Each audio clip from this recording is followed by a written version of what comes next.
రైతుల సంక్షేమానికి బృహత్ ప్రణాళిక ఎమ్మెల్యే బలరామకృష్ణ.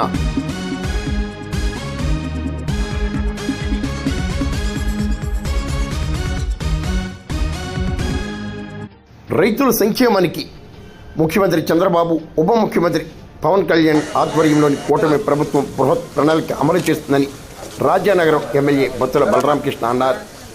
రోడా చైర్మన్ బొడ్డు వెంకటరమణ చౌదరితో కలిసి ఎమ్మెల్యే బొత్తుల బలరామకృష్ణ కాటవరం తొర్రిగడ్డ ఎత్తిపోతల పథకం ద్వారా సాగునీటిని విడుదల చేశారు.